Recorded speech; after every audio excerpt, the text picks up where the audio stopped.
Good morning students. This is a video part 1। Students, आज हम पढ़ेंगे क्लास 7 का chapter 9, the ghost in the rooms. Rooms मतलब खंडर, घोस्ट मतलब भूत, खंडरों में भूत। Let start guys.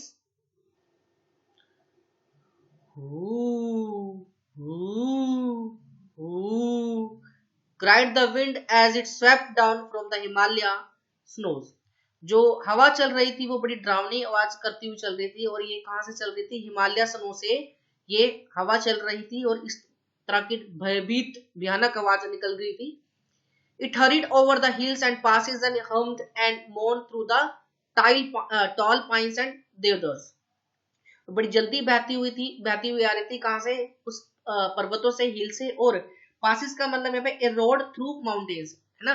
और कहां से बहती आ रही थी? जो माउंटेन्स में एक रास्ता होता है, वहां से बहती हुई आ रही थी। और की आवाजें इस तरह से आ रही थी और कराह रही थी। मोहन का मतलब तो कराहना है ना। तो ये कराहती हुई आ रही थी। कहां से? Through the tall pines and देवदार। और वहां पर एक बड़े बड़े टॉल पाइन्स लगे हुए थे, देवदार के वृक्ष थे। तो इस तरह की भयानक आवाजें आ रही थी जब वो उनसे टकरा रही थी, मतलब हवा। There was little on haunted Hill to stop the wind, only a few stunted trees and bushes and the ruins of a small settlement। तो स्टंटेड का मतलब होता है यहाँ पर नॉट ग्रोन और developed as much as it should. का मतलब किसी चीज का पूरी तरह से डेवलपमेंट ना होना, ठीक है ना।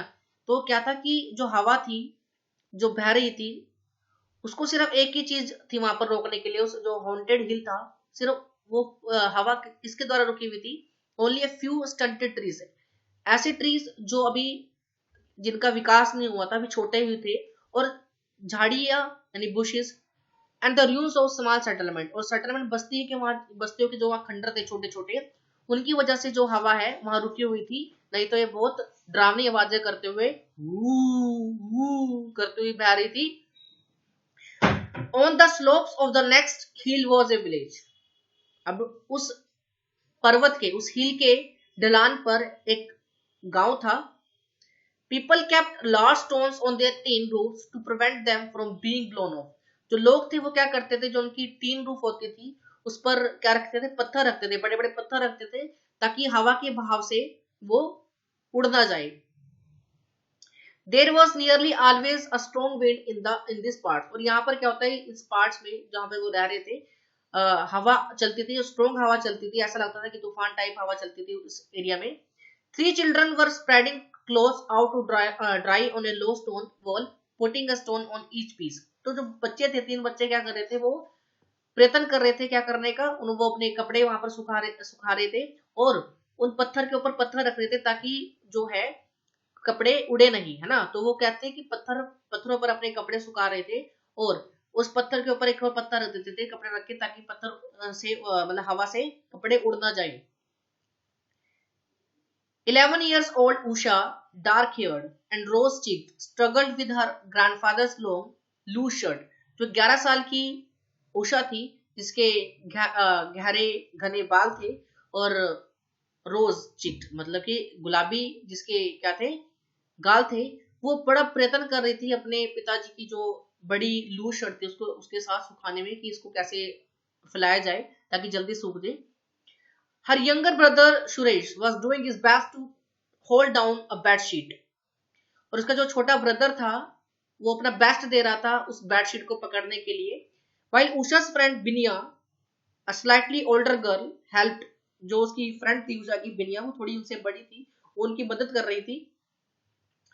Once everything was firmly held down by stones, they climbed up on the flat rocks and set the sun bathing। मतलब सब कुछ once everything was firmly held मतलब सब कुछ अच्छे से पकड़ा हुआ था स्टोन्स ने। they climbed up मतलब कि कुछ हवा नहीं मतलब थी वहां पर, अच्छा कुछ सही था। वो कहाँ चढ़ गए? फ्लैट रॉक्स पे चढ़ गए और वहां पर बैठ गए, और क्या करते थे? सन बेदिंग मतलब कि धूप सेक रहे थे। And staring across the fields at the ruins of haunted hill. और वो वहां से जो फील्ड्स के मतलब खेतों के पार जो खंडर थे, कहां पर? उस ड्रावने हिल पर वो देख रहे थे। I must go to the bazaar today, शायद उसने कहा कि आज मुझे अवश्य बाजार जाना चाहिए। I wish I could come too, said Binya. Binya ने कहा काश मैं तुम्हारे साथ आती। But I have to help with the cows, लेकिन मुझे तो गायों की मदद करने के लिए जाना है। I can come, said 8 years old Suresh, क्या मैं तुम्हारे साथ आ सकता हूँ, मैं तुम्हारे साथ आ सकता हूँ, 8 साल के सुरेश ने कहा। He was always ready to visit the bazaar, which was 3 miles away on the other side of the hill. वो हमेशा रेडी रहता था बाजार घूमने के लिए, जो कि 3 मील दूर था उनके घर से, कह सकते हो, जहां पर वो बच्चे थे। जो कि वो बाजार था वो कहां पर था, हिल के दूसरे साइड पर था। No you can't, said Usha, तो नो ने कहा, उसने कहा, उषा ने कहा नो यू कांट, उषा ने मना कर दिया, नहीं तुम नहीं जाओगे। You must help grandfather chop wood, तुम दादाजी की लकड़ियां काटने में मदद करोगे। Want you feel scared returning alone, feel का मतलब स्केयर्ड का मतलब डरना, क्या तुम जब वापस आओगे तुम डर लगेगा, ही आस्क्ड, सुरेश ने पूछा। There are ghost on haunted hill, क्योंकि उस जो हिल है, जो पहाड़ी एरिया है, वहां पर भूत रहते हैं। I will be back before dark, ghost don't appear during the day, उसने कहा नहीं नहीं, मैं अंधेरे होने से पहले आ जाऊंगी, और जो है घोस्ट जो है अंधेरे में आते, दिन के समय नहीं आते। Are there lots of ghost in the rooms, asked Binya, अब बिनिया ने पूछा क्या वहां पर बहुत सारे भूत है उस खंडर में। ग्रैंडफादर से सो, वो कहती है हाँ दादाजी तो ऐसा ही कहते हैं। He says that over 100 years ago some Britishers lived on the hill, उन्होंने कहा कि 100 साल पहले की बात है, वहां पर जो है अंग्रेज लोग रहते थे उस हिल पर, उस पहाड़ी इलाके पर। But the settlement was always being struck by lightning, so they moved away, लेकिन जो जिस बस्ती में वो, जिस जगह पर वो रहते थे, वहां पर बार बार बिजली गिर जाती थी, इसलिए वो वहां से चले गए। But if they left, why is the place visited by ghost, और पूछते हैं कि भाई अगर वो चले गए तो यहाँ पर बार बार भूत क्यों आते हैं। Because grandfather says during a terrible storm one of the houses was hit by lightning and everyone in it was killed, कहते हैं क्योंकि दादाजी कहते हैं कि एक बार बहुत भयानक तूफान आया, जिसकी वजह से क्या हुआ, वहां पे बहुत सारे घर थे, उनमें से एक घर में क्या हुआ, बिजली गिर गई, और जो वहां पे सभी लोग थे वो मारे गए, इवन द चिल्ड्रन, यहाँ तक कि बच्चे भी उस बिजली की आग में मारे गए। हाउ मैनी चिल्ड्रन, कितने बच्चे थे, 2, a boy and a sister, 2 बच्चे थे, एक लड़का और उसकी बहन।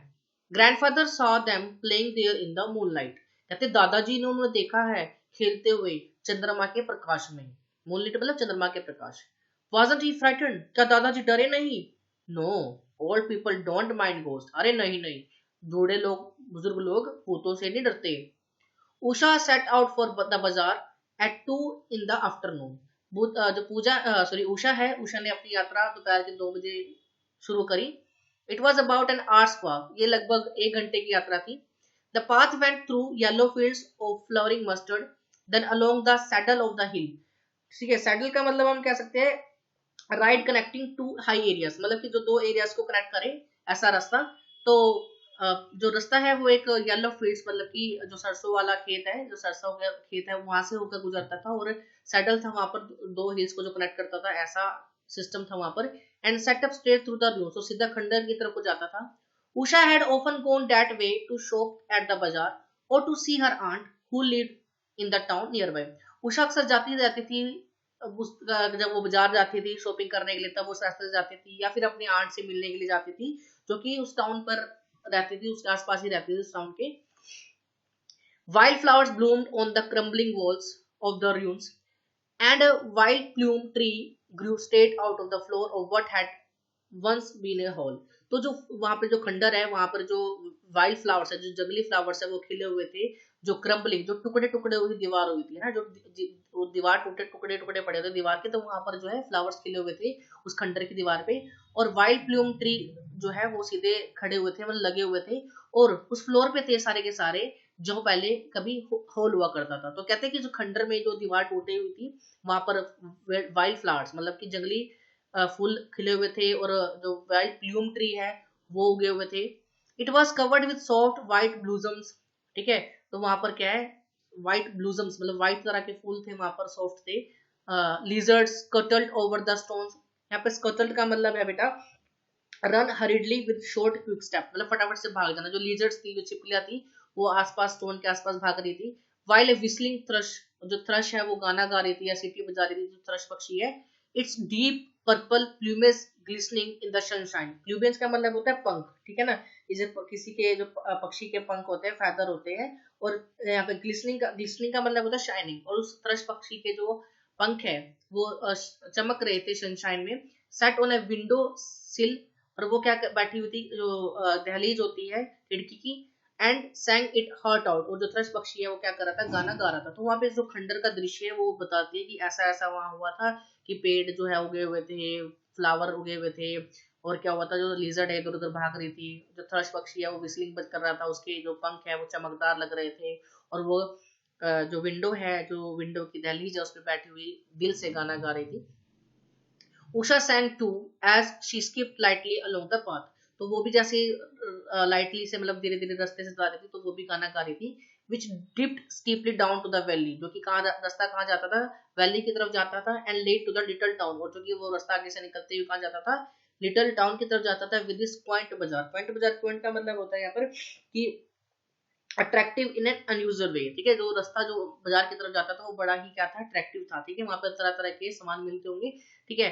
Moving leisurely Usha boat spicy sugar and matches, तो क्या था, लेजरली का मतलब होता है यहाँ पर कि आराम से गई वो, ठीक है, मतलब उन्हें जल्दीबाजी नहीं करी, आराम से गई, और उषा ने मसाले वगैरह, शुगर और मैचेस मतलब माचिस वगैरह खरीदी। विद द 2 रुपीज, कहता है कि भाई with 2 rupees she had saved from her pocket money, she chose a necklace of amber coloured beads for herself and some marbles for Suresh. जब उसके जो उसने 2 रुपए जो बचाए थे, उसने अपनी पॉकेट मनी से उसने अपने लिए नेकलेस खरीदा जो कि एम्बर कलर बीड्स का था, और सुरेश के लिए उसने क्या करे, कंचे खरीदे। मार्बल्स का मतलब हम कह सकते हैं कि कंचे उसने खरीद लिए थे, ठीक है। Then she had her mother's slippers repaired at a cobbler shop. Cobbler shop का मतलब वाइज होता है कि उसने मोची से, जो मोची की शॉप है ना, वहां से उसने क्या करा था, अपनी मम्मी की जो क्या है स्लीपर्स है उसको रिपेयर करवाई। Finally Usha went to visit aunt Lakshmi at her flat above the shops, और उसके बाद वो क्या हुआ, अंत में उषा जो अपनी आंट लक्ष्मी के घर चली गई जो शॉप्स के अबव था। They were talking and drinking cups of hot sweet tea when Usha realised that dark clouds had gathered over the mountains. उन्होंने वो बातें करते रहे और चाय पीते रहे, गरम गरम चाय पीते रहे, मीठी मीठी चाय पीते रहे। जब उषा को रियलाइज हुआ कि भाई अंधेरा हो गया है और जो क्लाउड्स है वो इकट्ठे होने लगे हैं माउंटेन्स पर, she quickly picked up her things, उसने फटाफट से अपनी चीजें बांधी, said goodbye to her aunt, अपनी आंट को गुड बाय कहा, and set out for the village, और विलेज के लिए प्रस्थान कर दिया, उसने विलेज के लिए चल दी। Suddenly the wind had dropped, मतलब कि तेजी से, the trees were still, the cricket silent. तो क्या हुआ, अब विलेज के लिए चली गई, तो स्टेनली द विंड हैड ड्रॉप्ड, मतलब कि जो the trees were still, the cricket silent, the crows flew around the circles then settle in out tree. तो क्या हुआ, स्ट्रेंजली, मतलब बड़ी विचित्र बात है कि जो विंड है वो रुक गई थी, और जो ट्रीज थे वो अब मोशनलेस थे, मतलब हिल नहीं रहे थे, जो क्रिकेट्स मतलब झिंगूर है वो बोल नहीं रहे थे, वो साइलेंट थे, जो कौवे थे वो राउंड राउंड सर्कल में उस ओक ट्री के आसपास जो है ऐसे ऐसे राउंड राउंड घूमने लगे। तो एक अपशकुन होता है, ऐसे डरावनी सी चीज, डर जैसा। तो क्या कहती है Usha, I must get home before dark, thought Isha, Usha ने सोचा कि मुझे अंधेरा होने से पहले पहले घर पहुंचना चाहिए। हरिंग अलोंग द पाथ, और फटाफट फटाफट से वो उस रास्ते से अकेली जाने लगी। But the sky had darken and deep drum rumble echoed over the hills, और लेकिन अचानक से क्या हुआ कि जो स्काई है, जो आसमान है वो अंधेरा छा गया, और एक रंबल इको, एक जो गड़गड़ाहट है हिल पर होने लगी। Usha felt the first heavy drop of rain hit her cheek, Usha ने देखा कि उषा की चीक पर पहली बारिश की जो बूंद है, मतलब बारिश की जो पहली बूंद है जो उस पर फील हुई। Holding the shopping bag close to her body she quickened her pace until she was almost running, ठीक है, अपने सामान को उसने पकड़ा अच्छे से और फटाफट से वो रास्ते की स्पीड में चली रही जब तक कि वो भागती गई, मतलब कि उसने अपनी स्पीड बढ़ा ली थी अल्टीमेटली, ताकि वो समय पर घर पहुंच सके। The raindrops were coming down faster now, cold, stinging pellets of rain. अब क्या हुआ, जैसे जैसे वो तेज भाग रही थी उसके साथ साथ जो रेन ड्रॉप्स है, जो बारिश की बूंदे हैं, वो भी तेज होने लगी। कोल्ड था वहां पे, ठंड भी थी, ठीक है ना। और क्या था भाई यहाँ पर स्टिंगलिंग पैलेट्स, यहाँ पे स्टिंगलिंग का मतलब होता है कि भाई एक तरह से sharp pain, giving a sharp pain, और पैलेट्स का मतलब स्मॉल हार्ड बॉल्स। तो उस तरह से जो बूंदे थी वो उसको एक तरह से जो शरीर पे पड़ रही थी तो उसे दर्द दे रही थी। A flash of lightning sharply outlined the roofs of the hill, or and then all was dark again. Night had fallen. अब रात तो हो चुकी थी और उस रात की वजह से क्या हुआ, बारिश हो रही थी, बारिश की वजह से क्या हुआ था, बिजली कड़क रही थी और खंडर जो खंडर है वहां पर, तो वहां पर गड़गड़ की आवाज भी आ रही थी बिजली की, तो एक तरह से डरावना माहौल था उधर। I will less have to shelter in the rooms, कहते हैं कि मेरे पास यहाँ पर जगह भी नहीं है ना, वो खंडर में तो इतनी जगह भी नहीं है कि वो रुक सके वहां पर। Usha thought and began to run, अब उषा ने कहा हम यहाँ तो रुक भी नहीं सकते, रात हो गई है और डरावना माहौल है, तो उसने सोचा कि यहाँ तो रुक नहीं सकते और उसने भागना शुरू करा। Suddenly the wind sprang up again but she did not have to fight it. जो सबसे बड़ी बात है, फिर जो विंड है वो तेज से बहने लगी और वो मतलब उसे लड़ भी नहीं सकती थी। It was behind her now, ऐसा लग रहा था कि जो हवा उसके पीछे पीछे चल रही है, helping her along up the steep path, और ऐसा लग रहा है कि वो उसका मदद कर रही है उसे भागने के लिए, फटाफट से वो अपने पाथ पर चले। And on to the brow of the hill, ठीक है, ब्रो ऑफ द हिल का मतलब है टॉप पार्ट ऑफ हिल, जो टॉप पार्ट ऑफ हिल है वो वहां पर थी। There was another flash of lighting, इतने में क्या हुआ कि एक और जो है बिजली कड़कती है, followed by peel of thunder. Peel of thunder का मतलब है, पील का मतलब है एक बहुत बड़ा साउंड, एक बहुत ज्यादा साउंड होना, एक बड़ी गड़गड़ाहट के साथ बिजली कड़कती है। The runes loomed before her, तो यहाँ पर loomed का मतलब होता है he appeared as large and frightening, एक ऐसी तरह से गड़गड़ाहट होती है जो the runes loomed before her, तो runes मतलब जो खंडर है, खंडर को देखकर वो डर जाती है। ग्रीम एंड फॉरबिडिंग, ग्रीम का मतलब होता है अनप्लेजेंट एंड डिप्रेसिंग, ठीक है, जो मतलब कि सुहावना ना लगे, है ना, जो बेकार लगे। और फॉरबिडिंग का मतलब है frightening and likely to cause harm, तो जब थंडर की आवाज आई तो उससे वो जो रून्स थे, जो खंडर थे, वहां पर बिजली कड़क रही थी, तो सारा सारा दृश्य ऐसा था कि जो उषा उससे डर गई, है ना, एक आवाज खड़खड़ा थी, ऊपर से बिजली चड़क चमक रही, ऊपर से बारिश हो रही है, तो सारा जो दृश्य था वो बहुत भयानक था। Usha remembered part of an old roof that would give some shelter, Usha को याद आया कि वहां पर एक जो है ओल्ड रूफ का पार्ट है जिस पर वो क्या कर सकते हैं, कुछ शेल्टर मतलब आराम कर सकती है, रुक सकती है वहां पर कुछ देर के लिए। It would be better than trying to go on, कहता है कि आगे, कहती है कि आगे जाने से अच्छा है कि कुछ देर बैठ जाए या कुछ वेट कर ले। In the dark with the howling wind, she might stay off the path and fall over the edge of the cliff, कहती इस अंधेरे में क्या है, एक तो अंधेरा है और एक तो विंड जो है एक होलिंग कर रही है, हु की आवाजें निकाल रही है, ऐसा हो सकता है कि वो अपना पाथ मतलब अपना रास्ता भूल जाए, और ऐसा भी हो सकता है कि वो चट्टान से नीचे गिर जाए। होल्ड द विंड, इस तरह से जो है हवा आवाजें निकाल रही थी। Usha saw the wild plume trees swaying its flies thrashing against the ground, तो यहाँ पे foliage का मतलब होता है द लीव्स ऑफ ट्री, है ना, जो पत्ते, जो पेड़ के जो पत्ते होते हैं, फॉलेज। थ्रैशिंग का मतलब हीटिंग वेरी हार्ड, तो क्या हुआ, जो उषा ने देखा जो प्लूम ट्री है वो इस तरह से झोंके खा रहा था, जो उसके पत्ते हैं वो ग्राउंड पर जोर जोर से ऐसे जैसे हवा चलती है पूरे झुक जाते हैं, इस तरह से जो है ट्री ऐसे हो रहे थे। She found her way into the rooms helped by the constant flicker of lightning, तो उसने क्या कहा कि वो अपना रास्ता ढूंढ रही थी इन खंडरों के बीच में, और जो लाइटनिंग थी मतलब जो बिजली चमकना था वो कांस्टेंट बिजली चमक रही थी। Usha place her hands against stone wall and move sideways, मतलब कि उसने उषा ने अपना हाथ एक पत्थर पे रखा और साइड हो गई। Hoping to reach the sheltered corner, ताकि उसने सोचा कि शायद वो कहां पर पहुंच जाए, शेल्टर कॉर्नर में पहुंचे जहां पर वो थोड़ी देर आराम कर सके, रुक सके। Suddenly her hand touch something soft and फरी, अचानक से उसका हाथ किसी नाजुक सी चीज पर लगा, सॉफ्ट सी चीज पर लगा, फर वाली चीज पर लगा। And she give started cry, और उसने क्या हुआ, एक भयानक सी चीख मार दी, चिल्ला गई वो। Her cry was answered by another half snarl, half screech as something left away in the darkness, और इसी तरह से क्या हुआ, स्नर्ल, मैं आपको स्नर्ल का मतलब snarl, a deep sound that animals make when it is hungry, और स्क्रीच का मतलब होता है कहता है लाउड हाई अनप्लेजेंट नॉइज, जब वो चिल्लाई ना तो उस चिल्लाने की वजह से जो दूसरा जो एनिमल था ना, तो इस तरह से आवाज आई कि वहां पर भी कोई एनिमल है, एक डरावनी चीख थी। As something left away in the darkness, कुछ ऐसी चीज जो कि अंधेरे में छुपी हुई है।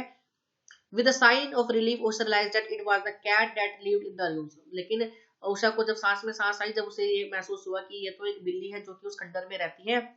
For a moment she had been frightened, but now she moved quickly along the wall until she heard the rain drumming on the remnant of tin roof, remnant का मतलब है जो टीन का जो बचा हुआ हिस्सा है वहां पर। कुछ क्षण के लिए उस मतलब वो डर चुकी थी, बट अब वो क्विकली मूव करने लगी उस दीवार से, जब तक कि वो क्या ना सुन सकती थी कि जो रूफ है ना, टीन रूफ, वहां पे क्या हो रहा था, बारिश की जो बूंदों की आवाज है वो आ रही थी। Cross in a corner she found some shelter, cross का मतलब यहाँ पर क्रॉस मतलब होता है कि आप अपनी बॉडी को जब समेट कर बैठ जाते हो, ठीक है ना, एक जैसे हम इकट्ठे होकर नीचे को बैठ जाते हैं, क्रोज, क्रोज का मतलब है कि sitting with your body close to the ground and legs bend under you, ठीक है ना। आप अपने आप को जैसे समेट के बैठ जाते हो तो वो बैठगी ताकि वो कुछ शेल्टर उसे मिल सके। But the tin sheet groaned at and clattered as if it would sail away any moment। लेकिन जो हवा चल रही थी, बारिश हो रही थी, उसे टीन पर आवाज आ रही थी और ऐसा लग सकता था कि ये जो टीन है कभी भी उड़ के जा सकती है। Usha remembered that across this empty room stood an old fireplace। तो उषा को याद है कि इस खाली रूम में एक क्या, एक ओल्ड फायर प्लेस भी है। फायर प्लेस मतलब जहाँ पर आग आग लगती है, आग लगाई जा सकती है, हम वहां सेक सकते हैं। Perhaps it would be drier there under the block chimney. मुझे लगा शायद ये क्या हो चुका है, गीला हो चुका है, सूखा हो चुका है, मतलब जलेगा नहीं, मतलब उसकी जो चिमनी है वो ब्लॉक थी। But she would not attempt to find it just now, she might lose her way altogether. तो मतलब कि उसने प्रयास नहीं करा ढूंढने का कि उसको ढूंढ ले, she might lose her way all together, मतलब कि क्या वो अपना रास्ता एक तरह से भूल चुकी थी।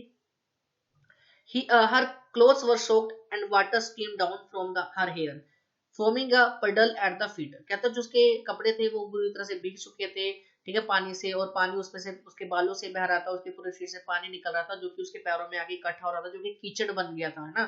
वो पूरे शरीर गीला हो चुका था पानी से, और पानी उसके शरीर से निचोड़ रहा था और वो नीचे उसके पैर में कीचड़ बन रहा था।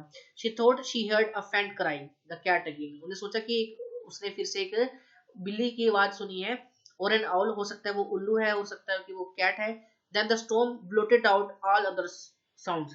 देन क्या, वो ब्लोटेड आउट का मतलब होता है कवर्ड समथिंग कंप्लीटली, ठीक है। जब उसे आवाज सुनाई दी तो अजब से क्या हुआ, एकदम से जो स्टॉर्म है, जो तूफान है, उसकी भी साउंड आई जिसने सारे साउंड को कवर कर लिया। Okay student, this is a video part 1। The next part will be discuss in the next video. Thank you, have a nice day. I think आपको ये यहाँ तक की पार्ट अच्छी तरह से समझ आ गया होगा।